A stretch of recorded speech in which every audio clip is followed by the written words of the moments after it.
결혼식이 끝나고 며칠 지난 어느 오후 68살 여인 이정순의 손은 떨리고 있었다. 그녀가 들고 있는 건 딸의 결혼식 사진 한 장. 신랑 신부의 환한 미소 뒤편 하객들 사이로 보이는 한 남자의 얼굴. 정수는 그 얼굴을 30년 전부터 알고 있었다. 매일 밤 꿈에서 만났고 매일 아침 눈물로 지웠던 얼굴. 남편 박기태. 교통사고로 죽었다고, 실종됐다고, 이 세상 어디에도 없다고 믿었던 그 사람. 그런데 지금 이 사진 속에 살아 숨쉬듯 선명하게 서 있다. 정순의 입술이 파르르 떨렸다. 그럴 리가 없어. 하지만 그녀의 눈은 거짓말을 하지 않았다. 저 남자는 기태다. 틀림없이 기태였다. 30년 동안 묻어두었던 상처가 다시 벌어지기 시작했다. 그리고 동시에 잊고 있던 한 가지 감정이 심장 깊은 곳에서 꿈틀거렸다. 사랑일까, 분노일까, 아니면 그 둘 다일까? 자, 지금부터 무슨 특별한 사연이 있었는지 지금 바로 시작해 보겠습니다. 제 이름은 이정순입니다. 올해 68이에요. 평생을 이 시골 마을에서 살았죠. 큰 욕심 없이 그저 하루하루를 성실하게 살아왔습니다. 남편을 일찍 잃고 딸 하나 키우느라 허리가 휘도록 일했어요. 그래도 후회는 없습니다. 제 딸이 잘 자라줬으니까요. 윤지가 결혼을 한다고 했을 때 전 정말 기뻤어요. 엄마, 나 결혼해. 수줍게 웃으며 말하던 모습이 아직도 눈에 선합니다. 제 눈에선 저도 모르게 눈물이 흘렀죠. 아버지 없이 자란 애가 이제 자기 가정을 꾸린다니 얼마나 자랑스러웠는지 몰라요. 결혼식 날 저는 제일 뒷자리에 앉아 있었습니다. 사람들 눈에 띄고 싶지 않았거든요. 그냥 조용히 딸의 행복한 모습만 지켜보고 싶었어요. 식장에 울려 퍼지는 축가 소리, 하객들의 웃음소리, 그리고 저 앞에서 빛나는 웨딩드레스. 그 순간만큼은 세상 모든 게 완벽했습니다. 식이 끝나고 며칠 지났을 때 사진사한테서 연락이 왔어요. 어머님, 결혼식 사진 나왔습니다. 받으러 오세요. 저는 부랴부랴 사진관으로 달려갔습니다. 딸의 아름다운 모습을 빨리 보고 싶었거든요. 사진사는 커다란 봉투를 건네주며 웃었어요. 정말 예쁘게 나왔어요. 감사합니다. 봉투를 꼭 안고 집으로 돌아왔어요. 집에 도착하자마자 거실 탁자에 사진들을 쫙 펼쳐놨죠. 하나하나 들여다보는데 가슴이 벅차올랐습니다. 윤지야, 정말 예뻐졌구나. 그런데 그때였어요. 한 장의 사진에서 제 눈이 멈췄습니다. 신랑 신부가 웃고 있는 사진이었어요. 그 뒤로 하객들이 박수를 치고 있었죠. 저는 무심코 그 뒤쪽 사람들을 보고 있었는데 순간 심장이 멎는 것 같았어요. 이게 뭐지? 제 손이 떨렸습니다. 사진을 눈앞으로 바짝 당겨 다시 봤어요. 신랑 바로 뒤편 하객 무리 속에 서 있는 한 남자. 정장을 입고 약간 고개를 돌린 채 옆 사람과 이야기를 나누는 듯한 모습이었습니다. 그런데 그 옆모습이 너무 익숙했어요. 아니, 익숙한 정도가 아니었습니다. 저는 그 사람을 알고 있었어요. 30년 전부터요. 기태? 제 입에서 저도 모르게 그 이름이 흘러나왔습니다. 박기태, 제 남편. 30년 전 출장을 간다고 나갔다가 돌아오지 못한 사람. 교통사고를 당했다고, 실종됐다고, 그래서 결국 사망 신고까지 한 사람. 그 사람이 지금 이 사진 속에 있었어요. 말도 안 돼. 저는 사진을 탁자에 내려놓고 눈을 감았습니다. 그리고 심호흡을 했죠. 내가 잘못 본 거야. 나이 들어서 눈이 침침해진 거야. 하지만 다시 눈을 떴을 때 그 남자는 여전히 거기 있었어요. 저는 서랍에서 돋보기를 꺼냈습니다. 그리고 그 남자의 얼굴을 확대해서 봤어요. 옆모습이었지만 틀림없었죠. 저 눈매, 저 콧날, 저 턱선. 그리고 무엇보다 저 표정. 다른 사람과 이야기할 때 항상 저렇게 약간 고개를 갸웃하며 들었어요. 입꼬리를 살짝 올리면서요. 제가 어떻게 이걸 잊겠어요? 30년을 그 사람 생각하며 살았는데. 기태야, 진짜 내가 맞니? 저는 사진을 가슴에 꼭 안았습니다. 그리고 눈물이 주르륵 흘러내렸죠. 기쁨일까요? 슬픔일까요? 아니면 분노일까요? 저는 제 감정이 뭔지도 모르겠었습니다. 그저 너무 혼란스러웠어요. 머리는 말도 안 된다고 했지만 가슴은 저 사람이 기태라고 소리쳤습니다. 그날 밤 저는 잠을 한숨도 못 잤어요. 계속 그 사진만 들여다봤죠. 확대하고 비교하고 또 확대하고 침대에 누워서도 천장만 바라봤습니다. 머릿속이 복잡했어요. 저 사람이 정말 남편일까? 아니면 제가 너무 오래 혼자 살아서 착각하는 걸까? 생각이 꼬리에 꼬리를 물었습니다. 아침이 밝았을 때 저는 결심했어요. 확인해야겠다고. 예전에 찍었던 남편 사진을 꺼냈습니다. 결혼식 때 찍은 사진이에요. 30년도 더 된 낡은 사진이지만 저는 이걸 소중하게 간직하고 있었죠. 두 사진을 나란히 놓고 비교했습니다. 30년의 세월 차이가 있었지만 저는 확신했어요. 같은 사람이었습니다. 눈매도 콧날도 그 특유의 표정까지 모든 게 일치했어요. 저는 친구 영자한테 전화를 걸었습니다. 영자야, 나 좀 이상한 거 봤어. 너 한 번만 봐줄래? 무슨 일인데? 목소리가 왜 그래? 직접 봐야 알아. 지금 우리 집으로 올 수 있어? 알았어. 금방 갈게. 영자는 금방 우리 집에 도착했어요. 저는 두 사진을 펼쳐놓고 보여줬죠. 이거 봐. 이 사람이랑 이 사람 같은 사람 같지 않아? 영자는 한참을 들여다보더니 고개를 저었습니다. 정순아, 그냥 닮은 사람인 것 같은데? 세상에 닮은 사람 하나쯤은 있잖아. 아니야. 이 사람 기태야. 내가 알아. 정순아. 영자는 제 손을 꼭 잡았어요. 기태는 30년 전에 돌아가셨잖아. 내가 너무 윤지 결혼식 때문에 감정이 복받쳐서 그런 거야. 하지만 저는 고개를 저었습니다. 아니에요. 저는 확실히 봤어요. 영자가 돌아간 뒤에도 계속 그 생각만 했죠. 저녁을 먹으면서도 설거지를 하면서도 TV를 보면서도 머릿속엔 온통 그 사진뿐이었습니다. 며칠 뒤 저는 다른 친구들도 만나봤어요. 순이, 명자, 그리고 미란이까지. 다들 오래 알고 지낸 친구들이에요. 저는 그들에게도 사진을 보여줬죠. 야, 이거 좀 봐봐. 이 사람 누구 같아? 순이가 먼저 사진을 들여다봤습니다. 글쎄, 그냥 아저씨인데? 이 사람 우리 남편 닮지 않았어?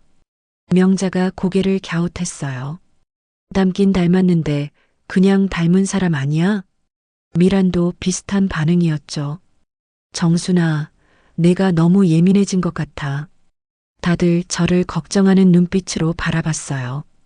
마치 제가 정신이 이상해진 사람처럼요. 집에 돌아온 저는 소파에 주저앉았습니다. 혹시 친구들 말이 맞는 걸까? 제가 착각하는 걸까? 하지만 제 가슴속 깊은 곳에서는 계속 이렇게 속삭이고 있었어요. 아니야, 저 사람은 기태야. 틀림없어. 저는 다시 사진을 꺼내 들었습니다. 이번엔 더 자세히 봤어요. 손전등까지 켜서 구석구석 살폈죠. 그러다가 한 가지를 발견했습니다. 그 남자의 손목에 시계가 차여 있었어요. 사진이 흐릿해서 정확히는 보이지 않았지만 그 시계의 모양이 낯익었습니다. 기태는 기계 만지는 걸 좋아했어요. 손재주가 좋았죠. 결혼 첫 돌 때 자기 손으로 직접 손목시계를 만들어서 제게 선물했었어요. 정순아, 이거 내가 만든 거야. 세상에 하나밖에 없는 시계야. 그 시계는 지금도 제 서랍 속에 있습니다. 고장나서 멈춰 있지만 버릴 수가 없었죠. 그런데 사진 속 저 남자의 손목에 있는 시계가 혹시 그 시계랑 비슷한 건 아닐까요? 저는 서랍을 뒤져 그 시계를 찾았습니다. 먼지가 수북이 쌓인 작은 상자 안에 그 시계가 있었어요. 벨벳 천에 쌓여 있었죠. 저는 조심스럽게 그걸 꺼냈습니다. 오래된 은빛 시계, 작은 나사로 정교하게 조립된 모습, 뒷면에는 남편이 직접 새긴 작은 하트 문양이 있었어요. 저는 그 시계를 손바닥에 올려놓고 한참을 바라봤습니다. 그리고 다시 사진을 봤어요. 돋보기로 손목 부분을 최대한 확대해서 봤죠. 흐릿하긴 했지만 뭔가 보이는 것 같았습니다. 은빛 광택, 그리고 비슷한 형태. 확신할 수는 없었지만 가능성은 있었어요. 저는 그날 밤 또 잠을 못 잤습니다. 계속 이런저런 생각이 머릿속을 맴돌았어요. 만약 정말 저 사람이 기태라면? 그럼 지난 30년은 뭐였던 걸까? 왜 저한테 돌아오지 않은 걸까? 다른 여자라도 생긴 건가? 아니면 저를 잊어버린 걸까? 생각할수록 가슴이 답답했습니다. 화가 나기도 하고 슬프기도 하고 그리우기도 했어요. 복잡한 감정들이 뒤섞여서 저를 괴롭혔죠. 아침이 되자 저는 다시 결심했습니다. 직접 확인해야겠다고. 이렇게 추측만 하고 있을 수는 없었어요.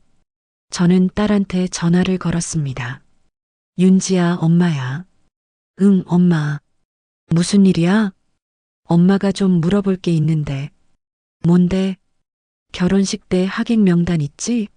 엄마한테 좀 보내줄 수 있어? 전화기 너머로 윤지가 잠시 멈칫하는 게 느껴졌어요. 하객 명단? 왜 갑자기?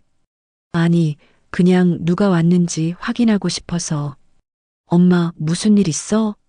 아무 일도 없어. 그냥 궁금해서 그래. 윤지는 잠시 침묵하더니 대답했어요. 알았어. 이따 보내줄게. 전화를 끊고 나서 저는 한숨을 내쉬었습니다. 윤지한테 거짓말을 한 것 같아서 마음이 무거웠어요. 하지만 애한테 걱정을 끼칠 수는 없었죠. 이건 제가 혼자 해결해야 할 문제였습니다. 저는 다시 사진을 들여다봤어요. 그리고 그 남자의 얼굴을 한참 동안 바라봤습니다. 당신이 누구든 저는 꼭 알아낼 거예요. 제 목소리는 떨리고 있었지만 동시에 단호했습니다. 30년 동안 묻어뒀던 진실. 이제는 파헤쳐야 할 때가 온 것 같았어요. 사진 속 남자의 얼굴을 보면서 저는 알 수 있었습니다. 제 인생이 오늘부터 다시 흔들리기 시작할 거라는 거요. 그리고 그 흔들림의 끝에 무엇이 기다리고 있을지 저는 아직 몰랐습니다. 오후쯤 되어 윤지한테서 문자가 왔어요. 하객 명단 파일이 첨부되어 있었죠. 저는 파일을 열어봤습니다. 긴 명단이 쭉 나열되어 있었어요. 신랑 측, 신부 측으로 나뉘어져 있었죠. 저는 신랑 측 명단을 하나하나 읽어내려갔습니다. 모르는 이름들 뿐이었어요. 회사 동료들, 친척들, 친구들. 저는 그 중에서 나이가 많아 보이는 이름들을 체크했습니다. 사진 속 그 남자는 분명 60대 후반쯤 되어 보였거든요. 하지만 박기태라는 이름은 없었습니다. 당연했죠. 만약 저 사람이 정말 기태라면 다른 이름을 쓰고 있을 테니까요. 저는 명단을 보며 곰곰이 생각했습니다. 어떻게 해야 저 사람을 찾을 수 있을까? 그때 문득 한 가지 생각이 떠올랐어요. 옛날 기록을 찾아보는 거였죠. 30년 전 남편이 사고를 당했을 때 경찰서에 신고를 했었어요. 그때 작성했던 실종 신고서나 사고 보고서가 남아있을 거예요. 저는 다음 날 아침 일찍 경찰서로 향했습니다. 버스를 2번이나 갈아타고 시내에 있는 경찰서에 도착했어요. 민원실 직원에게 말을 꺼냈습니다. 저기요, 옛날 기록을 찾아보고 싶은데요. 어떤 기록이신데요? 30년 전쯤 실종 신고했던 사람 기록이요. 직원은 컴퓨터를 두드리기 시작했어요. 성함이 어떻게 되세요? 박기태요. 당시 38살이었어요. 직원은 한참 동안 검색을 하더니 고개를 저었습니다. 죄송한데요. 그 시기 기록은 남아있지 않네요. 어떻게 그럴 수가 있어요?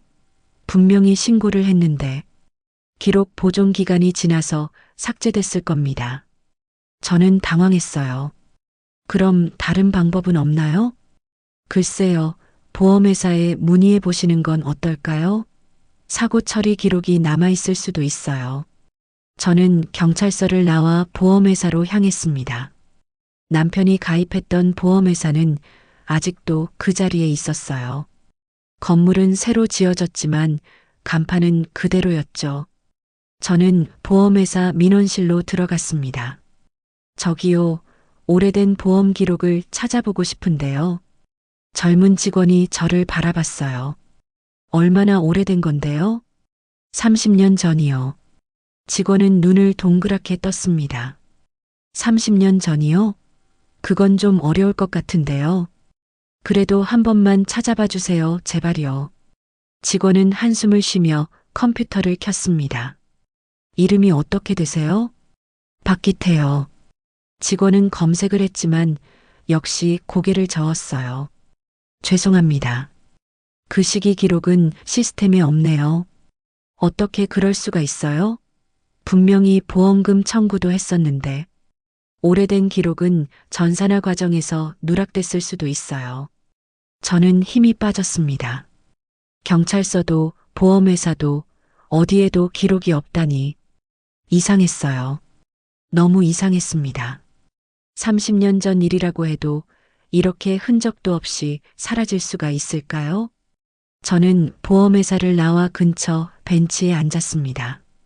머리가 복잡했어요. 누군가 일부러 기록을 지운 걸까? 아니면 정말 시간이 지나서 자연스럽게 사라진 걸까? 저는 알 수 없었습니다. 그때 문득 한 사람이 떠올랐어요. 오성호. 남편의 회사 동료였던 사람이에요. 남편이 사고를 당했을 때 같이 일하던 사람이었죠. 저는 예전에 받았던 부고 연락처를 뒤져봤습니다. 다행히 오성호의 전화번호가 남아 있었어요. 저는 떨리는 손으로 전화를 걸었습니다. 신호음이 몇 번 울리더니 누군가 전화를 받았어요. 여보세요? 낮고 쉰 목소리였습니다. 저 이정순인데요. 박기태 아내요. 아, 정순 씨. 오성호의 목소리가 조금 떨렸어요. 왜 갑자기 연락을 하셨어요? 오빠, 제가 좀 물어볼 게 있어서요. 만나서 얘기할 수 있을까요? 한참 침묵이 흘렀습니다. 무슨 일인데요? 남편 일로 궁금한 게 있어서요. 제발 한 번만 만나주세요. 오성호는 한숨을 쉬었어요. 알겠어요. 내일 오후에 공원으로 나오세요. 저는 다음 날 약속한 공원으로 갔습니다. 벤치에 앉아 기다리고 있는데 멀리서 한 노인이 걸어왔어요. 허리가 굽은 70대 노인이었습니다. 오성호였어요. 오빠 여기요. 오성호는 제 옆에 앉았습니다. 얼굴엔 피곤한 기색이 역력했어요. 정순 씨, 왜 갑자기 기태 얘기를 꺼내는 거요? 저는 가방에서 사진을 꺼냈습니다. 오빠, 이 사진 좀 봐주세요. 오성호는 사진을 받아들었어요. 그리고 얼굴이 굳어졌습니다. 이게 뭐요? 딸 결혼식 사진이에요. 근데 여기 이 사람 좀 보세요. 저는 사진 속 남자를 가리켰습니다. 오성호는 한참 동안 사진을 들여다봤어요. 그리고 고개를 저었습니다. 글쎄요, 잘 모르겠는데요. 오빠, 이 사람 남편 같지 않아요? 오성호는 사진을 제게 돌려줬습니다. 정순 씨, 기태는 30년 전에 돌아가셨어요. 하지만 시신도 못 찾았잖아요. 그래도 살아있을 리가 없어요. 저는 오성우의 눈을 똑바로 바라봤습니다. 오빠, 뭔가 숨기는 거 있죠? 오성우는 눈을 피했어요. 무슨 소리를? 오빠, 제발 진실을 말해주세요. 그날 무슨 일이 있었던 거예요? 오성우는 한참 동안 침묵했습니다. 그리고 천천히 입을 열었어요. 정순 씨, 기태는 좋은 사람이었어요. 알아요. 하지만 진실은 있는 게 나을지도 몰라요. 저는 가슴이 철렁했습니다. 그게 무슨 뜻이에요? 오성우는 고개를 저었어요. 더 이상은 말할 수 없어요. 미안해요. 그리고 자리에서 일어났습니다. 오빠, 기다려요. 하지만 오성우는 뒤돌아보지 않고 떠났어요. 저는 그 자리에 멍하니 앉아 있었습니다. 진실은 있는 게 나을지도 몰라요. 그 말이 계속 머릿속을 맴돌았어요. 대체 무슨 뜻일까요? 남편한테 무슨 일이 있었던 걸까요? 저는 불안했습니다. 하지만 동시에 더 알고 싶었어요. 저는 일어나 남편이 다녔던 회사로 향했습니다.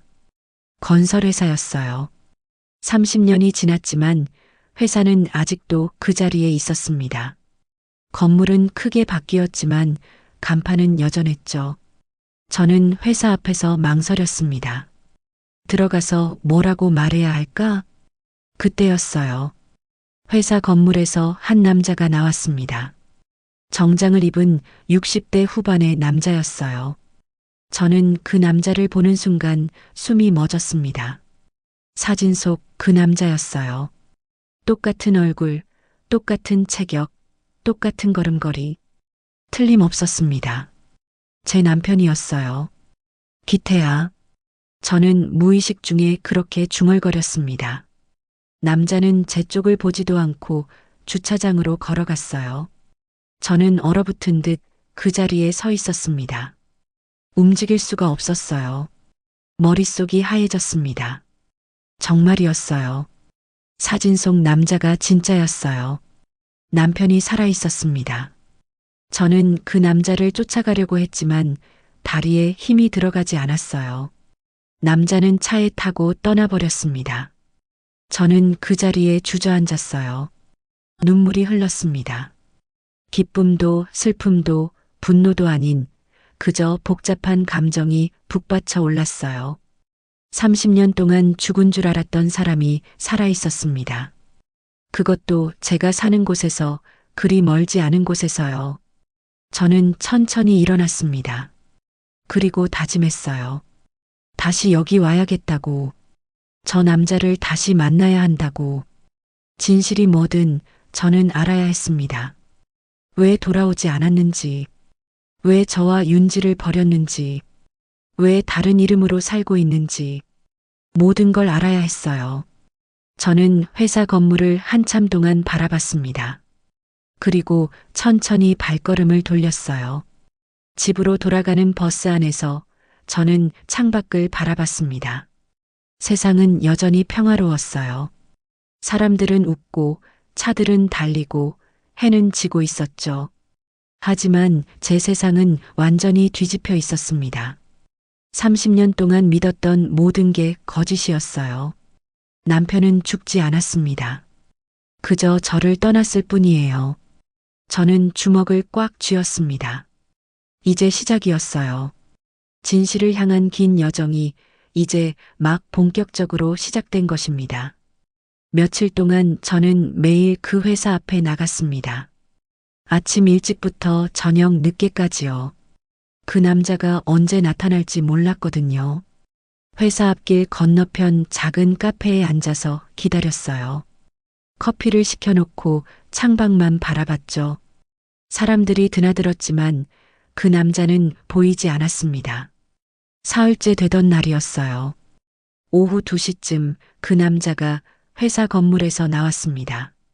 저는 얼른 자리에서 일어났어요. 커피값을 내고 급하게 카페를 나섰죠. 남자는 천천히 걸어가고 있었습니다. 저는 조심스럽게 뒤를 따랐어요. 심장이 너무 빨리 뛰었습니다. 손에 땀이 났죠. 남자는 근처 식당으로 들어갔어요. 작은 한식당이었습니다. 저는 잠시 망설이다가 식당 안으로 들어갔어요. 남자는 구석자리에 앉아 메뉴판을 보고 있었습니다. 저는 그 옆 테이블에 앉았어요. 가까이서 보니 더 확실했습니다.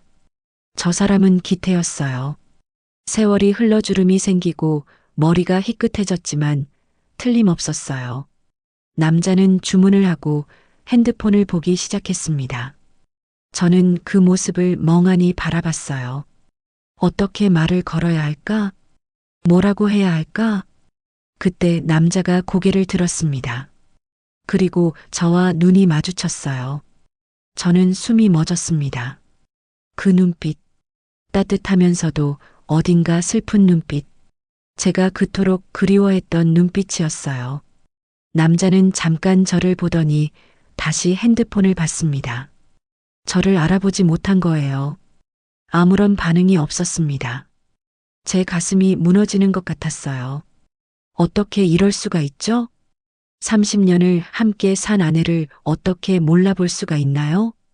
저는 용기를 내서 입을 열었습니다. 저기요. 남자가 고개를 들었어요. 네.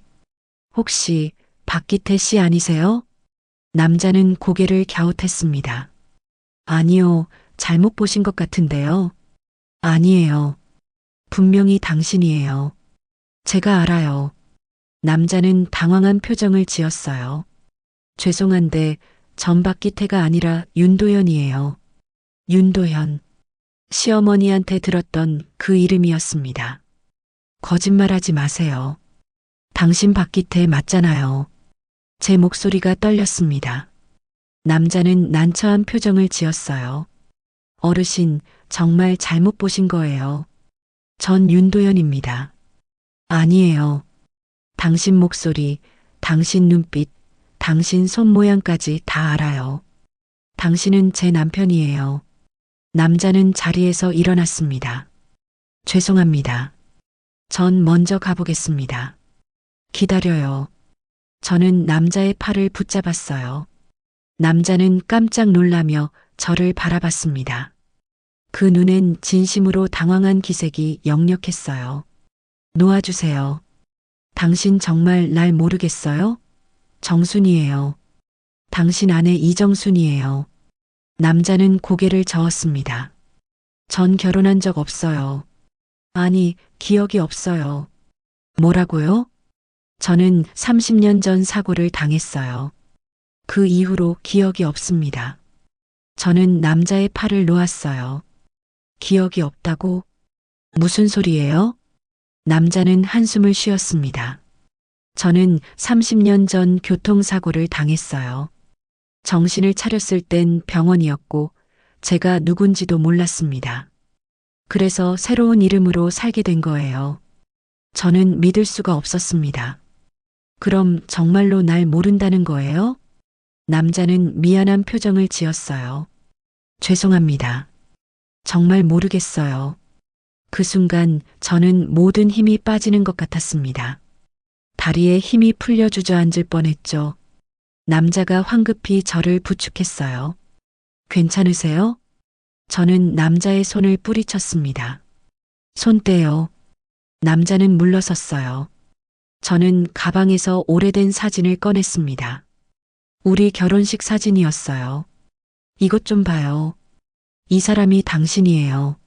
남자는 사진을 받아들었습니다. 한참 동안 사진을 들여다봤어요. 그리고 천천히 고개를 저었습니다. 닮긴 했네요. 하지만 전 이 사람이 아니에요. 어떻게 그럴 수가 있어요? 똑같잖아요. 어르신, 제 말 좀 들어보세요. 남자는 조용히 말했습니다. 저도 제 과거를 알고 싶었어요. 하지만 아무것도 기억나지 않았어요.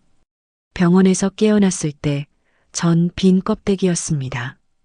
이름도 가족도 아무것도 없었어요. 저는 남자의 눈을 바라봤습니다. 그 눈엔 진심이 담겨 있었어요. 정말로 모르는 것 같았습니다. 하지만 저는 받아들일 수가 없었어요. 거짓말이에요. 그럴 리가 없어요. 어르신, 당신은 저를 버린 거예요. 우릴 버리고 다른 삶을 선택한 거라고요. 제 목소리가 높아졌습니다. 식당 안 사람들이 저희를 쳐다봤어요. 남자는 난처한 표정을 지었습니다. 진정하세요. 진정하라고요? 30년 동안 죽은 줄 알고 살았는데 당신이 살아있다는 걸 알았는데 어떻게 진정해요? 저는 울먹였습니다. 눈물이 흘러내렸어요. 저와 딸은 당신을 기다렸어요. 30년 동안요. 매일 밤 당신 생각하며 울었어요.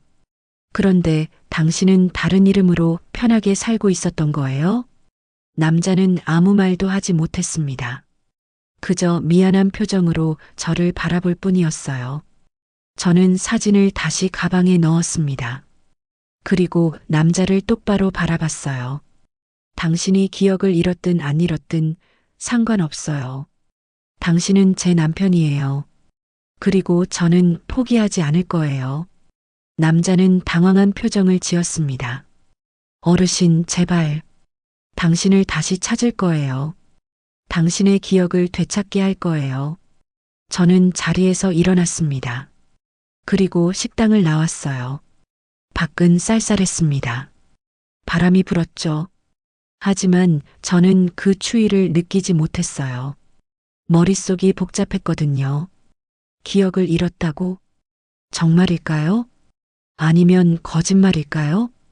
저는 알 수 없었습니다. 하지만 한 가지는 확실했어요. 저 남자의 눈엔 진심이 담겨 있었다는 거요. 정말로 저를 모르는 것 같았습니다. 그렇다면 어떻게 해야 할까요? 기억을 잃은 남편을 어떻게 되찾을 수 있을까요? 저는 버스 정류장으로 걸어갔습니다. 벤치에 앉아 멍하니 앞만 바라봤어요. 사람들이 오가고 차들이 지나갔지만 아무것도 보이지 않았습니다. 그때 핸드폰이 울렸어요. 윤지였습니다. 여보세요. 엄마, 어디야? 집에 없네. 응, 잠깐 나왔어. 엄마, 요즘 왜 그래? 자꾸 어디 나가고. 무슨 일 있어? 저는 잠시 망설였습니다. 윤지한테 말해야 할까요? 아버지를 찾았다고? 하지만 지금 말하면 윤지가 걱정할 거예요. 아무 일도 없어. 그냥 친구 만나고 왔어. 정말?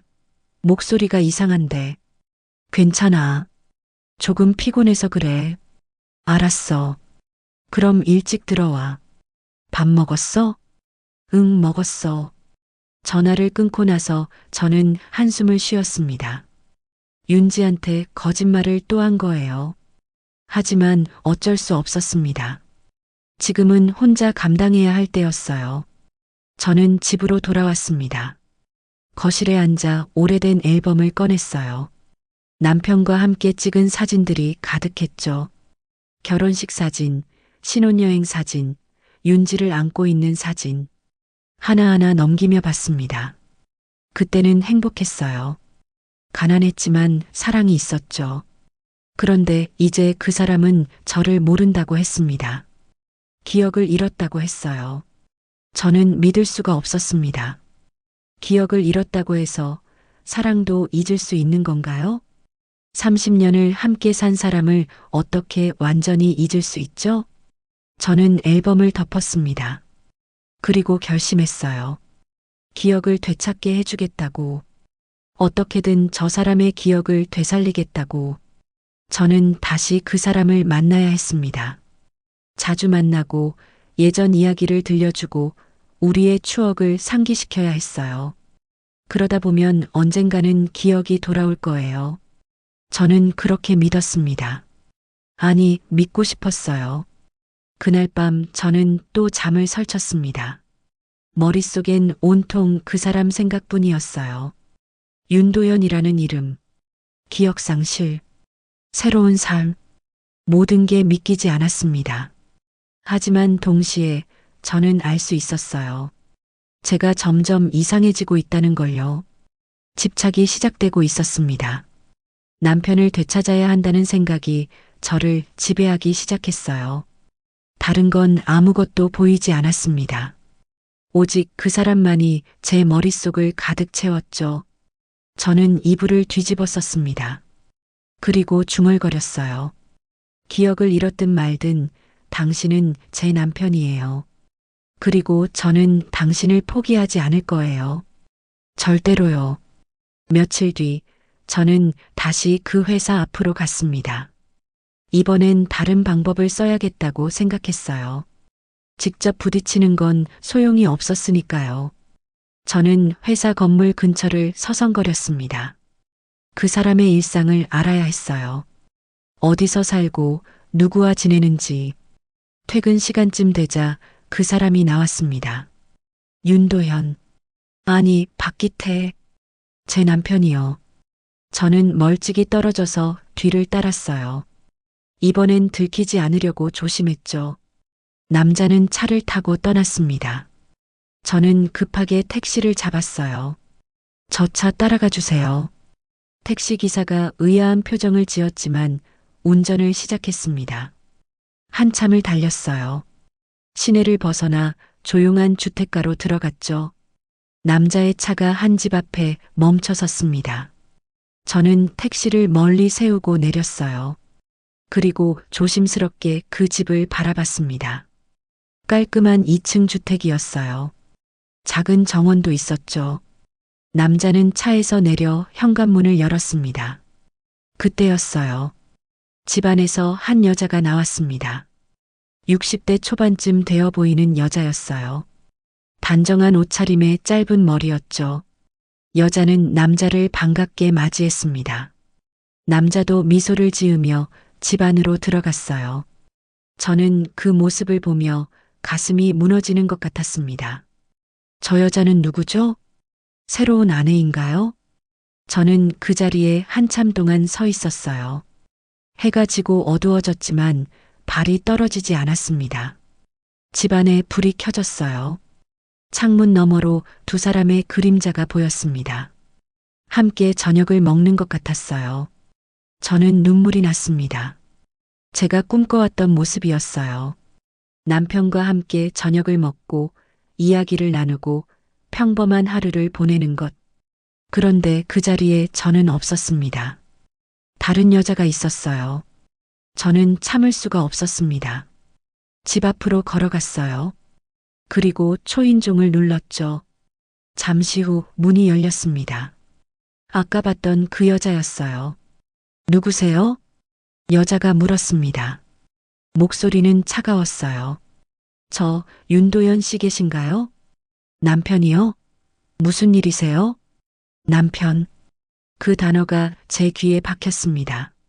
잠깐 만나 뵙고 싶어서요. 여자는 저를 위아래로 훑어봤습니다. 경계하는 눈빛이었어요. 누구신데요? 저는. 그때 뒤에서 남자의 목소리가 들렸습니다. 누구야? 남자가 현관으로 나왔어요. 그리고 저를 보더니 얼굴이 굳어졌습니다. 어르신. 여자가 남자를 돌아봤습니다. 여보, 아는 분이에요? 아니, 그게. 남자는 말을 얼버무렸어요. 저는 여자를 똑바로 바라봤습니다. 당신은 누구죠? 여자는 미간을 찌푸렸어요. 제가 누군지는 왜 물어보시는데요? 이 사람 남편이라고 했죠? 네, 그런데요. 저는 웃음이 나왔습니다. 비웃음이었어요. 이 사람은 제 남편이에요. 여자의 얼굴이 굳어졌습니다. 남자는 당황한 표정을 지었어요. 어르신, 그러지 마세요. 왜요? 사실을 말하는데. 저는 여자를 노려봤습니다. 여자도 저를 똑바로 바라봤어요. 그 눈빛엔 적대감이 가득했습니다. 어르신, 무슨 오해가 있으신 것 같은데 이 사람은 제 남편입니다. 30년 가까이 함께 살았어요. 거짓말 마세요. 이 사람은 박기태예요. 제 남편이라고요. 여자는 비웃었습니다. 박기태요? 이 사람 이름은 윤도현이에요. 그리고 저랑 결혼한 지 28년 됐어요. 28년. 저는 계산을 했습니다. 남편이 사라진 지가 30년. 그러니까 남편이 사라지고 얼마 안 돼서 저 여자와 결혼한 거예요. 말도 안 돼요. 뭐가 말도 안 된다는 거죠? 여자의 목소리가 높아졌습니다. 어르신이 지금 남의 집에 찾아와서 무슨 행동을 하시는 건지 아세요? 저는 제 남편을 찾으러 온 거예요. 이 사람은 당신 남편이 아니에요. 아니에요. 이 사람은 박기태예요. 저는 가방에서 사진을 꺼냈습니다. 그리고 여자에게 내밀었어요.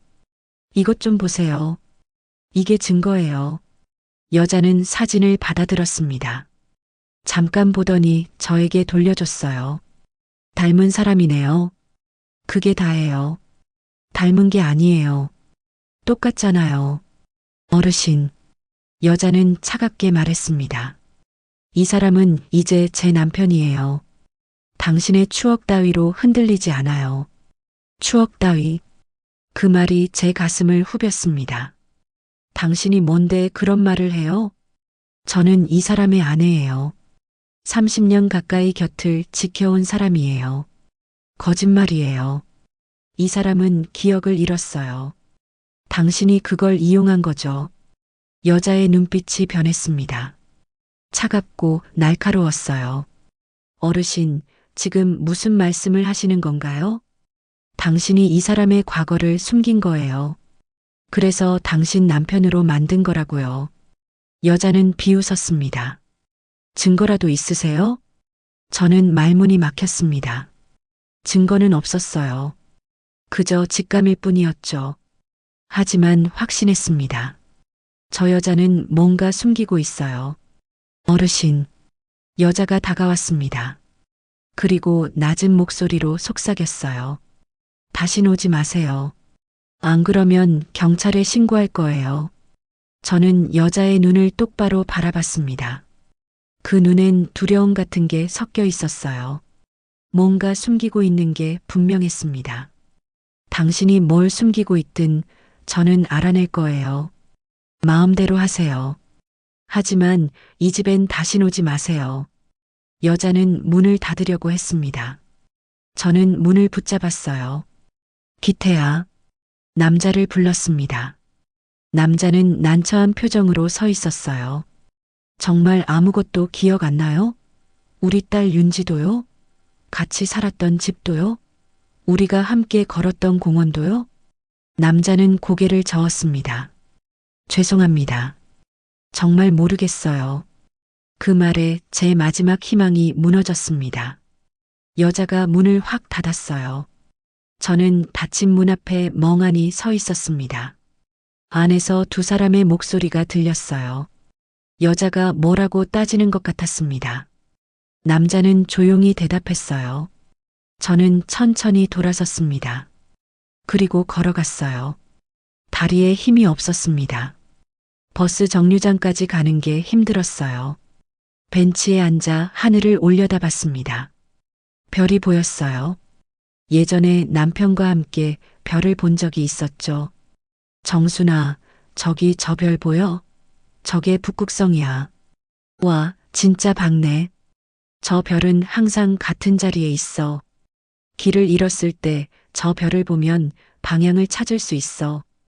그때 남편이 제 손을 꼭 잡았어요. 나도 너의 북극성이 될게. 항상 내 곁에 있을게. 하지만 그 약속은 지켜지지 않았습니다. 남편은 사라졌고 저는 길을 잃었어요. 30년 동안 헤맸죠. 그리고 이제야 찾았는데 그 사람은 저를 몰랐습니다. 저는 눈물을 닦았습니다. 그리고 중얼거렸어요. 저 여자가 뭔가 숨기고 있어. 분명히 그래. 저 사람의 과거를 지운 건 저 여자야. 그럼 누가 그날 남편을 죽였다는 거지? 아니, 죽이려고 했다는 거지? 저는 새로운 의심이 들기 시작했습니다. 30년 전 그날, 남편에게 무슨 일이 있었던 걸까요? 단순한 사고가 아니었던 걸까요? 저는 알아내야 했습니다. 진실이 뭐든 끝까지 파헤쳐야 했어요. 저는 일어났습니다. 그리고 다짐했어요. 포기하지 않겠다고, 반드시 진실을 밝혀내겠다고. 집에 돌아온 저는 잠을 잘 수가 없었습니다. 머릿속이 복잡했어요. 한미정이라는 여자. 그 여자가 뭔가 숨기고 있다는 확신이 들었습니다. 저는 컴퓨터를 켰어요. 오래된 신문 기사를 찾아보기로 했죠. 30년 전 사고 기사가 있을 거예요. 도서관 누리집에 접속했습니다. 옛날 신문을 볼 수 있는 곳이었어요. 저는 검색을 시작했습니다. 박기태, 교통사고, 실종, 여러 단어를 넣어가며 찾았어요. 한참을 헤매다가 드디어 하나를 발견했습니다. 30년 전 지역 신문 기사였어요. 제목은 이랬습니다. 절벽 추락사고, 1명 사망 1명 실종. 저는 기사를 읽기 시작했습니다.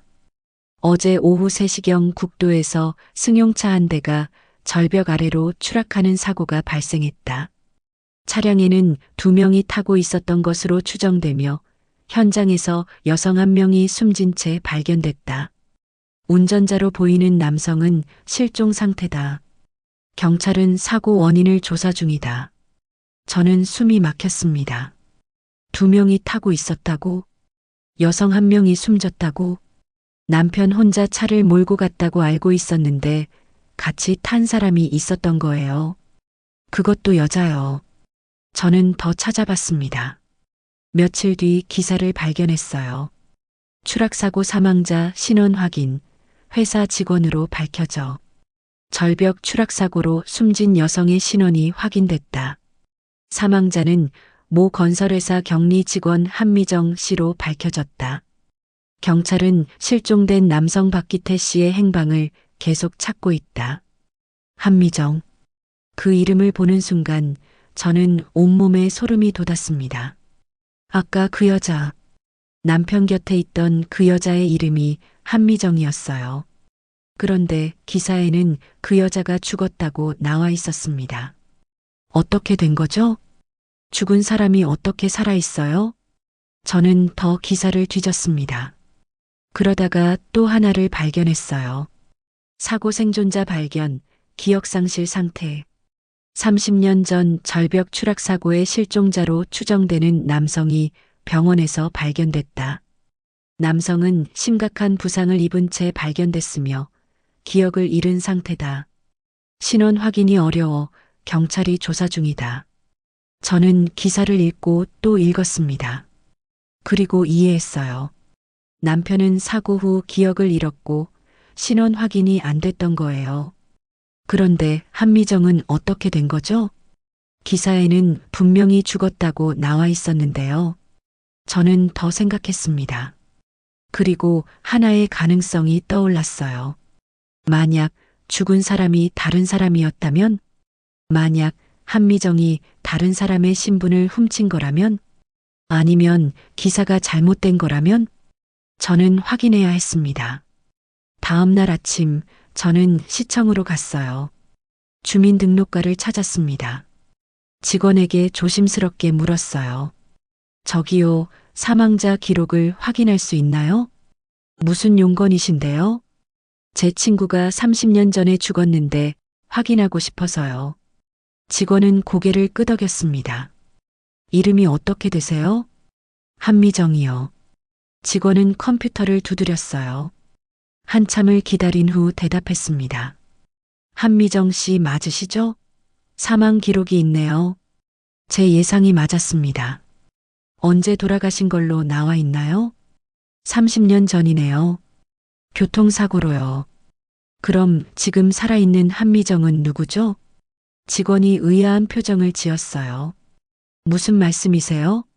저는 황급히 말을 바꿨습니다. 아, 아니에요. 제가 착각했나 봐요. 감사합니다. 시청을 나온 저는 혼란스러웠습니다. 분명히 한미정은 죽었어요. 기록에도 남아 있었죠. 그런데 지금 남편 곁에 있는 그 여자는 누구죠? 한미정의 이름을 쓰고 있는 그 여자는 대체 누구란 말이에요? 저는 도서관으로 갔습니다. 옛날 신문을 직접 봐야 했어요. 사서에게 부탁해서 30년 전 신문을 꺼냈습니다. 마이크로필름으로 보관되어 있었어요. 저는 한 장 한 장 넘기며 찾았습니다. 그리고 드디어 발견했어요. 사고 기사가 실린 페이지였습니다. 거기엔 사진도 있었어요. 사고 현장 사진이었죠. 부서진 차량, 절벽, 그리고 구조대원들. 저는 사진을 자세히 들여다봤습니다. 그리고 한쪽 구석에서 뭔가를 발견했어요. 들것에 실린 사람의 모습이었습니다. 얼굴은 가려져 있었지만 옷차림이 보였어요. 여성복이었습니다. 죽은 사람이요.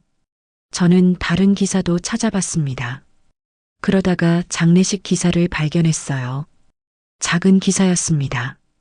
교통사고로 숨진 한미정 씨의 장례식이 어제 치러졌다. 유족들은 갑작스러운 사고에 슬픔을 감추지 못했다. 저는 생각했습니다. 만약 한미정이 정말 죽었다면 지금 남편 곁에 있는 그 여자는 누구일까요? 그리고 왜 한미정의 이름을 쓰고 있는 걸까요? 저는 새로운 가능성을 떠올렸습니다. 혹시 그날 차에 탄 사람이 3명이었던 건 아닐까요? 신문에는 2명이라고 나와 있었지만 실제로는 3명이었던 거예요. 한미정, 남편, 그리고 다른 여자. 그리고 한미정이 죽고 다른 여자가 한미정의 신분을 훔친 거예요. 저는 온몸이 떨렸습니다. 그렇다면 모든 게 설명이 됐어요. 그 여자는 처음부터 계획을 세운 거예요. 남편을 빼앗기 위해서요. 사고를 일으키고 한미정을 죽이고 그 신분을 훔쳤던 거죠. 그리고 기억을 잃은 남편을 자기 남편으로 만든 거예요. 저는 분노가 치밀어 올랐습니다. 그 여자가 모든 걸 조작한 거예요. 남편의 과거를 지우고 새로운 삶을 만들어낸 거죠. 저는 증거가 필요했습니다. 확실한 증거요. 그래야 그 여자를 고발할 수 있었어요. 저는 경찰서로 갔습니다. 당시 사고를 담당했던 경찰관을 만나고 싶었어요. 하지만 민원실에서 거절당했습니다. 30년 전 일이라 담당자가 누군지 확인이 어렵습니다. 제발 좀 찾아주세요. 중요한 일이에요.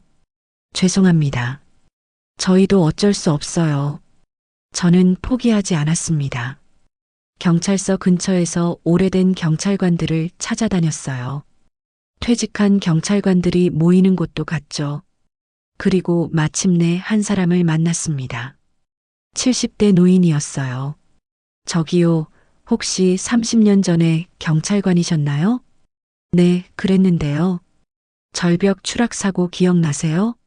노인은 잠시 생각하더니 고개를 끄덕였습니다. 아, 그거. 기억나요. 이상한 사고였죠. 이상했다고요? 네, 뭔가 석연치 않았어요. 차 안에 2명밖에 없었는데 흔적은 3명 같았거든요. 제 심장이 빨리 뛰었습니다. 3명이요? 네, 신발 자국이나 흔적을 봤을 때 3명이 탔던 것 같았어요. 하지만 시신은 한 구, 실종자는 1명이었죠. 그럼 1명은 어떻게 된 거예요? 노인은 고개를 저었습니다. 모르죠. 도망갔을 수도 있고 아니면 처음부터 없었을 수도 있고요. 확실한 건 없었어요. 저는 확신했습니다. 3번째 사람이 있었어요. 그리고 그 사람이 지금 한미정 행세를 하고 있는 거예요. 혹시 당시 조사 기록 같은 거 남아 있나요? 글쎄요, 경찰서에 보관되어 있을 텐데 30년이나 됐으니 폐기됐을 거예요. 저는 실망했지만 포기하지 않았습니다. 감사합니다. 큰 도움이 됐어요. 집으로 돌아온 저는 모든 걸 정리했습니다. 남편은 그날 차를 몰고 갔어요. 차엔 3명이 타고 있었죠. 한미정, 남편, 그리고 다른 여자. 사고가 났고 한미정은 죽었어요. 남편은 기억을 잃었죠. 그리고 다른 여자는 한미정의 신분을 훔쳤어요. 남편의 기억이 없는 걸 이용해서 자기 남편으로 만든 거예요. 완벽한 범죄였습니다. 살아남은 사람은 기억을 지웠고 죽은 사람은 기억에만 남았어요. 저는 결심했습니다. 이 진실을 세상에 드러내야 한다고, 그 여자를 고발해야 한다고, 남편을 되찾아야 한다고. 저는 다시 컴퓨터를 켰습니다. 그리고 모든 증거를 모으기 시작했어요. 신문 기사, 사망 기록, 경찰관의 증언. 하나하나 정리했습니다. 이제 마지막 한 가지만 남았어요. 그 여자의 정체를 밝히는 것. 저는 내일 다시 그 집으로 갈 거예요. 그리고 진실을 밝혀낼 거예요. 어떤 일이 있어도요. 다음 날 아침, 저는 옛날 사진관을 찾아갔습니다. 마을 어귀에 있는 작은 사진관이었어요. 30년 전에도 그 자리에 있었죠. 남편과 제가 결혼 사진을 찍었던 곳이에요. 문을 열고 들어가니 먼지 냄새가 났습니다. 오래된 사진들이 벽에 가득 걸려 있었어요. 누구세요? 안쪽에서 노인이 나왔습니다. 80은 되어 보이는 할아버지였어요. 저 이정순이라고 합니다. 옛날에 여기서 사진 찍었었어요. 이정순? 아, 기억나네요. 그때 예쁜 신부였죠. 노인은 웃으며 말했습니다. 할아버지, 제가 부탁 좀 드려도 될까요? 뭔데요? 저는 가방에서 2장의 사진을 꺼냈습니다. 하나는 딸 결혼식 사진이었고 다른 하나는 남편의 옛날 사진이었어요. 이 2 사진 좀 봐주세요. 같은 사람 같은데 확실하지가 않아서요. 노인은 안경을 고쳐 쓰고 사진을 받아들었습니다. 한참 동안 들여다봤어요. 돋보기까지 꺼내서 자세히 봤죠. 노인은 중얼거리며 계속 비교했습니다. 저는 초조하게 기다렸어요. 심장이 너무 빨리 뛰었죠. 같은 사람이에요. 노인이 말했습니다. 정말요? 네, 확실해요. 귀 모양을 보세요. 노인은 사진 속 귀 부분을 가리켰어요. 사람의 귀 모양은 절대 변하지 않아요. 지문처럼 고유한 거죠. 이 2 사람 귀가 똑같아요. 저는 사진을 다시 봤습니다. 정말로 귀 모양이 똑같았어요. 그럼 이 사람이 이 사람 맞는 거죠? 네, 틀림없어요. 제가 50년 넘게 사진 찍었는데 이런 건 확실히 알아요. 저는 눈물이 났습니다. 드디어 확실한 증거를 얻은 거예요. 감사합니다. 정말 감사합니다. 무슨 일이 있으신 거예요? 노인이 걱정스럽게 물었습니다. 저는 간단히 사정을 설명했어요. 노인은 고개를 끄덕이며 들었습니다. 그랬군요. 힘내세요. 진실은 언젠가 밝혀지는 법이에요. 저는 사진관을 나왔습니다. 이제 확신이 섰어요. 저 사람은 분명히 제 남편이에요. 저는 집으로 돌아와 서랍을 뒤졌습니다. 그리고 그 시계를 꺼냈어요. 남편이 직접 만들어준 손목시계요. 은빛이 빛발했지만 여전히 아름다웠습니다. 저는 시계를 손에 꼭 쥐었어요. 이걸 보여주면 기억할 거예요. 분명히 기억할 거예요. 저는 다시 그 집으로 향했습니다. 오후쯤 도착했어요. 집 앞에서 한참을 망설였습니다. 그 여자가 또 나오면 어떡하죠? 하지만 저는 용기를 냈습니다. 초인종을 눌렀어요. 잠시 후 문이 열렸습니다. 다행히 남자였어요. 또 오셨네요. 남자는 난처한 표정을 지었습니다. 잠깐만 시간 내주세요. 제발이에요. 어르신, 저는 정말 알아요. 기억이 안 난다는 거.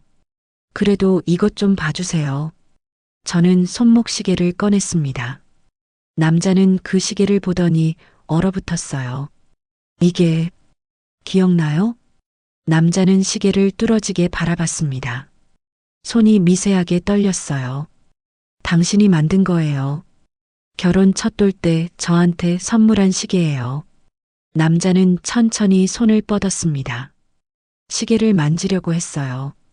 하지만 손이 중간에 멈췄죠. 마치 뭔가에 막힌 것처럼요. 어떻게 이걸? 남자의 목소리가 떨렸습니다. 당신이 직접 만들었어요. 나사 하나하나 조립해서 만든 거예요. 뒷면에 하트 문양도 새겼죠. 저는 시계를 뒤집어 보여줬습니다. 작은 하트 문양이 보였어요. 남자는 그걸 보더니 눈을 감았습니다. 이마에 땀이 맺혔어요. 괜찮으세요? 머리가 아파요. 남자는 머리를 감싸쥐었습니다. 잠깐만요. 뭔가 떠오르는 것 같아요. 저는 가슴이 뛰었습니다. 기억이 돌아오는 걸까요? 천천히 해요. 무리하지 마세요. 남자는 한참 동안 그 자세로 서 있었습니다. 그리고 천천히 눈을 떴어요. 작업실. 네. 작업실이 보여요. 작은 방에서 뭔가를 만들고 있어요. 맞아요. 우리 집 작은 방에서 시계를 만들었어요. 남자는 시계를 다시 봤습니다. 이상해요. 분명히 처음 보는 건데 왜 익숙하죠? 당신이 만든 거니까요. 몸이 기억하는 거예요. 저는 조심스럽게 말했습니다. 남자는 시계를 만졌어요. 손가락으로 나사를 하나하나 더듬었죠. 이 나사, 특별한 걸 써야 했어요. 뭐라고요? 일본제 나사였어요. 일반 나사보다 정교했죠. 저는 놀랐습니다. 맞아요. 남편이 그렇게 말했었어요. 일본에서 특별히 구해온 나사라고요. 기억나요? 조금씩 기억나는 거죠? 남자는 혼란스러운 표정을 지었어요. 모르겠어요. 그냥 자연스럽게 나온 말이에요. 괜찮아요. 천천히 기억하면 돼요. 저는 남자의 손을 잡았습니다. 당신 이름은 박기태예요. 저는 당신 아내 이정순이고요. 우린 딸도 있어요. 이름은 윤지예요. 남자는 제 손을 보며 가만히 있었습니다. 뿌리치지 않았어요. 윤지. 남자가 그 이름을 중얼거렸습니다. 왜 그 이름이 익숙하죠? 당신 딸이니까요. 당신이 지어준 이름이에요. 남자는 눈을 감았습니다. 또 이마에 땀이 맺혔어요. 아파요. 머리가 너무 아파요. 미안해요. 무리하게 한 것 같네요. 저는 남자의 손을 놓았습니다. 남자는 비틀거리며 벽에 기댔어요. 물 좀 드릴까요? 괜찮아요. 잠깐만 쉬면 돼요. 한참 후 남자가 눈을 떴습니다. 조금 나아진 것 같았어요. 어르신. 네. 제가 정말 당신 남편이었나요? 그럼요. 30년 전까지는요. 남자는 시계를 내려다봤습니다. 이상해요. 이걸 보면 가슴이 아파요. 왜 그런지 아세요? 남자는 고개를 저었습니다. 모르겠어요. 그냥 슬픈 기분이 들어요. 저는 남자의 눈을 바라봤습니다. 그 눈엔 혼란과 슬픔이 섞여 있었어요. 당신 마음이 기억하는 거예요. 머리는 잊었어도 마음은 기억하고 있는 거예요. 남자는 한참 동안 아무 말이 없었습니다.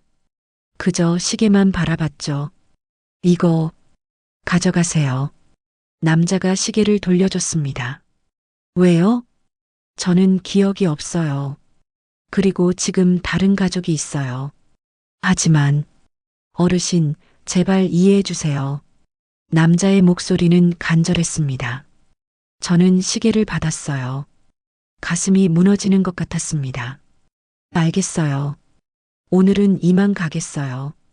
저는 돌아서려다가 다시 돌아봤습니다. 하지만 포기하지 않을 거예요.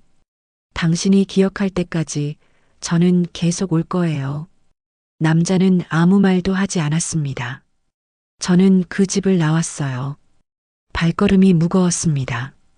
하지만 동시에 희망이 생겼어요. 남자가 반응했거든요. 시계를 보고 뭔가를 기억했어요. 조금씩이지만 기억이 돌아오고 있었습니다. 저는 버스 정류장으로 걸어갔습니다. 손에 든 시계를 내려다봤어요. 이 시계가 열쇠예요. 남편의 기억을 되찾을 수 있는 열쇠. 저는 다짐했습니다. 계속 만나야겠다고. 자주 만나서 추억을 들려주고 기억을 되살려야겠다고. 언젠가는 남편이 돌아올 거예요. 저는 그렇게 믿었습니다. 집에 도착해서 저는 시계를 다시 서랍에 넣었어요. 하지만 이번엔 다른 마음이었습니다. 희망이 생긴 거죠. 남편이 시계를 보고 반응했어요.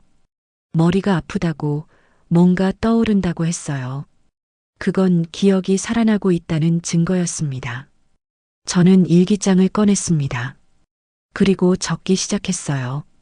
오늘 있었던 일을요. 사진관 할아버지가 확인해 준 것. 남편이 시계를 보고 반응한 것. 모든 걸 자세히 적었습니다. 이제부터는 매일 적을 거예요. 남편의 기억이 돌아오는 과정을요. 그리고 언젠가 남편이 완전히 기억을 되찾으면 이 일기를 보여줄 거예요. 우리가 어떻게 다시 만났는지요. 저는 일기장을 덮었습니다. 그리고 창밖을 바라봤어요. 해가 지고 있었습니다. 하지만 저는 알고 있었어요. 내일 또 해가 뜰 거라는 걸요. 그리고 저는 계속 나아갈 거예요. 남편을 되찾을 때까지요. 며칠 뒤 제 핸드폰으로 낯선 번호에서 전화가 왔습니다. 받아보니 한미정이었어요. 이정순 씨죠? 차갑고 날카로운 목소리였습니다. 어떻게 제 번호를 알았죠? 그런 건 중요하지 않아요. 만나서 얘기 좀 해요. 무슨 얘기를요? 직접 만나면 알 거예요. 오늘 오후 3시에 시내 카페로 나오세요. 한미정은 주소를 알려주고 전화를 끊었어요. 저는 불안했지만 나가기로 했습니다. 진실을 알아야 했으니까요. 약속 장소에 도착하니 한미정이 이미 앉아 있었어요. 저는 그 앞에 앉았습니다. 무슨 얘기를 하려고 그러는 거죠? 한미정은 커피를 한 모금 마시고 말했어요. 그만하세요. 뭐요? 우리 남편한테 접근하지 마세요. 과거를 들춰내지 말고요. 저는 비웃었습니다. 당신 남편이요? 원래 제 남편이었는데요. 그건 30년 전 일이에요. 이제 그 사람은 제 남편이에요. 거짓말로 만든 관계잖아요. 그 사람 기억을 이용해서요. 한미정의 눈빛이 차갑게 변했습니다. 증거라도 있어요? 있어요. 당신이 진짜 한미정이 아니라는 거요. 한미정은 잠시 굳었습니다. 하지만 곧 평정을 되찾았어요. 무슨 헛소리를 하는 거예요?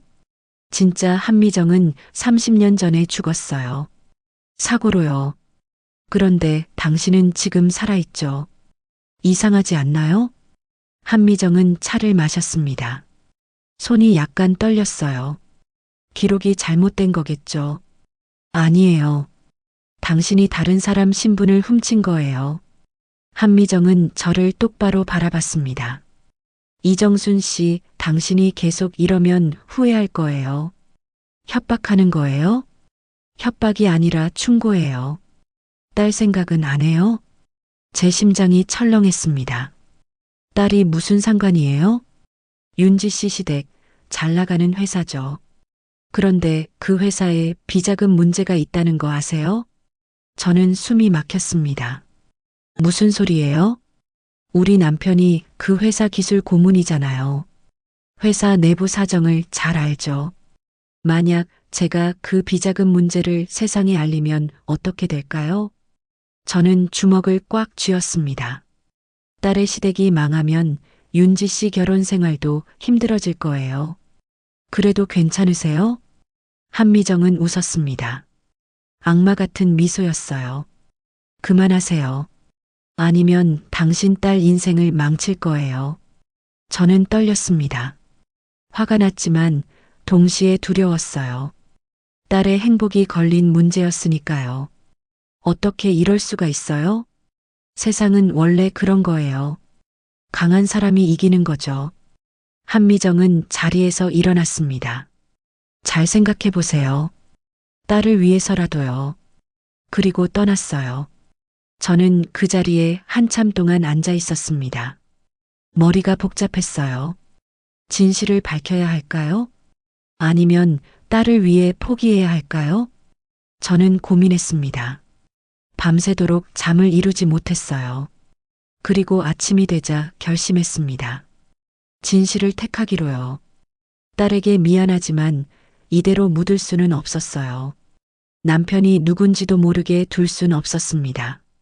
저는 딸한테 전화를 걸었어요. 윤지야, 엄마야. 응, 엄마. 무슨 일이야? 엄마가 할 말이 있어. 직접 만나서 얘기할 수 있을까? 윤지는 걱정스러운 목소리로 대답했어요. 엄마, 무슨 일 있어? 요즘 이상하시던데. 만나면 다 얘기해 줄게. 저는 윤지를 만나 모든 걸 털어놨습니다. 아버지를 찾은 것, 한미정이라는 여자가 있는 것, 그리고 협박까지. 윤지는 충격을 받은 표정이었어요. 엄마, 그게 정말이야? 응, 정말이야. 그럼 아빠가 살아있다는 거야? 그래. 윤도현이라는 이름으로 살고 있어. 윤지는 한참 동안 아무 말이 없었습니다. 그리고 천천히 입을 열었어요. 엄마, 나 괜찮아. 뭐? 시댁이 어떻게 되든 상관없어. 엄마가 진실을 밝히는 게 맞아. 저는 눈물이 났습니다. 미안해, 윤지야. 미안할 거 없어. 아빠를 찾아야지. 그리고 그 나쁜 여자를 벌 받게 해야 해. 윤지는 제 손을 꼭 잡았어요. 엄마, 내가 도와줄게. 저는 딸을 꼭 껴안았습니다. 그리고 다시 결심했어요. 반드시 진실을 밝히겠다고. 저는 윤도현이 다니는 회사를 조사하기 시작했습니다. 인터넷으로 찾아보고 신문 기사도 뒤졌어요. 그러다가 발견했습니다. 그 회사가 30년 전 비자금 조성 사건에 연루됐었다는 기록을요. 당시 검찰 조사를 받았지만 흐지부지 끝났다고 나와 있었어요. 저는 더 파고들었습니다. 그리고 알게 됐어요. 남편이 그 비자금 운반책이었다는 것을요. 회사 돈을 빼돌려 숨기는 일을 했던 거예요. 그날 사고 당일에도 비자금을 운반하고 있었던 겁니다. 그래서 차에 3명이 타고 있었던 거예요. 한미정, 남편, 그리고 또 다른 공모자. 사고가 났고 한미정은 죽었어요. 하지만 다른 공모자는 살아남았고 한미정의 신분을 훔쳤던 겁니다.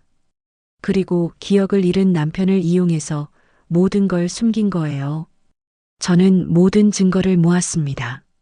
신문 기사, 회사 기록, 그리고 증인들의 증언. 이제 마지막이었어요. 윤도현을 만나서 진실을 말해야 했습니다. 저는 다시 그 집으로 갔습니다. 이번엔 윤지도 함께였어요. 초인종을 눌렀습니다. 한미정이 문을 열었어요. 또 왔네요. 이번엔 제대로 끝내러 왔어요. 저는 집 안으로 들어갔습니다. 한미정이 막으려 했지만 저는 밀고 들어갔어요. 윤도현이 거실에 있었습니다. 어르신, 무슨 일이세요? 당신한테 보여줄 게 있어요. 저는 가방에서 모든 증거를 꺼냈습니다.